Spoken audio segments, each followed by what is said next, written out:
नमस्कार, मी सुविद्या तुम्हा सगळ्यांचं स्वागत करते।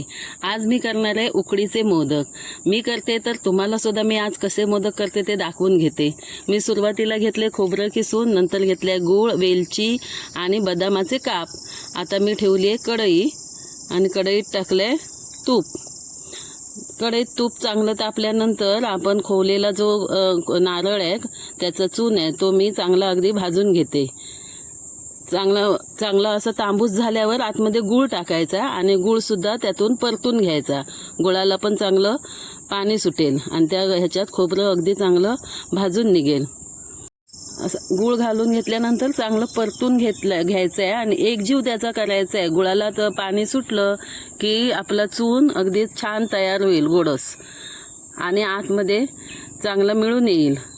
असं आपण अगदी परतत राहायचं आहे। सारखा परतत राहिल्याने खाली चिकटणार नाही, नाहीतर तो लगेच करपतो। म्हणून आपण सारखा परतत राहायचं आहे गुळाला पाणी सुटेपर्यंत। गुळ आता चांगला वितळत आलाय आणि खोबरं पण आपलं चांगलं आतमध्ये भाजते। आतमध्ये टाकते मी वेलचीची पूड टाकली आहे, मग टाकले बदामाचे काप आणि चांगलं आता मी परतून घेते।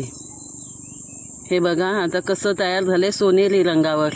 असंच तुम्ही सुद्धा खरपूस भाजा, मग त्याला पाणी सुटत नाही। आता मी पातेल्यात ठेवलं एक भांडं पाणी, जेवढं पीठ तेवढंच पाणी मी ठेवते आणि पाण्यात टाकले तूप, जेणेकरून पातेल्याला ते चिकटणार नाही। हे बघा भांडंभर पीठ घेतलंय, धुतलेल्या तांदळाचं पीठ आहे दळून आणलेलं। आणि आता चांगलं ढवळून घ्यायचं पीठ, चांगलं शिजायला पाहिजे आतमध्ये आणि चांगलं शिजलं की त्याचा गोळा तयार होईल।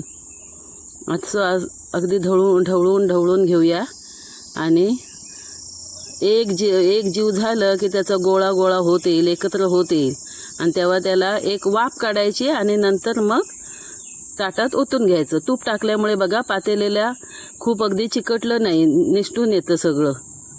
आता आपण एक वाफ काढून घेऊया आणि मग परातीत काढून घेऊया।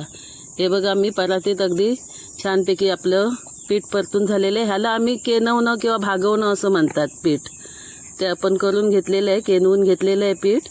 आता आपण वाटीने नाहीतर तांब्याने हात भाजतो, खूप गरम असतानाच करायचं। मग गाठी बिटी कुठे राहिल्या असल्या तर त्यामुळे मोदकात येत नाहीत, म्हणून असं चांगलं वाटीने अगदी चिरडून घ्यायचं पिठाला, जेणेकरून काहीच आतमध्ये राहणार नाही। आता मी असं करून घेते आणि तुपाचा हात लावून चांगलं मळून घेते। आता हा एकजीव झालेलं आहे पीठ चांगलं, आतमध्ये गाठी वगैरे काहीच नाही दिसत बघा। आता आपण त्यांना चांगलं तेलाचा नाहीतर तुपाचा हात लावून, कारण हात खूप भाजतात याला, ह्या पिठाला शिजलेलं असतं पीठ, म्हणून त्यांनी आपण जरा खबरदारी घ्यायची। तेल किंवा तूप लावायचं, मी तेल लावते आणि त्याला एकत्र गोळा करून घेते।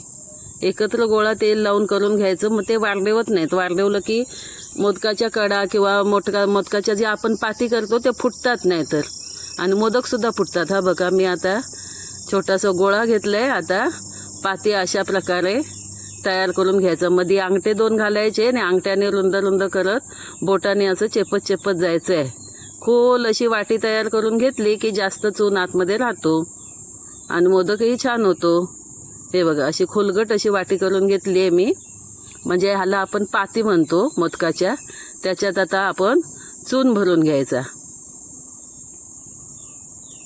आणि त्याला पाकळ्या काढायच्या। पीठ थोडं गरम असल्यामुळे हाताला चिकट लागतंय, गरम मिक्स करायला घेतलेले आहेत। हे बघा अशा प्रकारे आपले मोदक छानपैकी तयार होतात। आता असेच सगळे मोदक आपण तयार करून घेऊया। हे बघा कसे दिसतात की नाही सुंदर। तुम्ही असे सांगितल्याप्रमाणे मोदक तयार करून घ्या, बघा तरी कसे लागतात ते। मी असे सगळे मोदक करून घेते।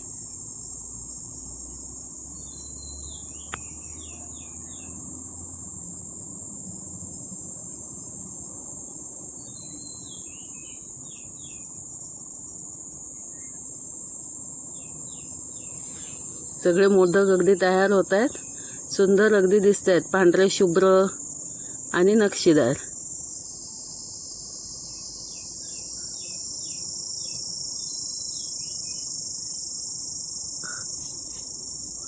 आता मी हे स्टीमरमध्ये मोदक ठेवून घेतलेले आहे. पाणी उकळत ठेवले आतमध्ये. पाणी पुरेसं घालायचं आहे. मोदक आपल्याला उकडून येण्यासाठी एवढं पाणी ठेवायचं आहे. मी दीड तांब्या पाणी ओतलंय आणि आतमध्ये स्टीमरला मी मोदक लावलेत. आता वरती ठेवते झाकण आणि दाखवते 10 मिनटं तरी उकडायला द्यायची. आता हे बघा दिसत आहेत, उकडत आलेले आहेत. रंग बदलतो त्यांचा आणि एक प्रकारचा शायनी असा रंग येतो. पिठाचा पांढरट रंग असतो आणि उकडले की त्याचा वेगळाच रंग होतो. हे बघा उकडून काढलेले मोदक किती मनमोहक दिसतात. या खायला. धन्यवाद.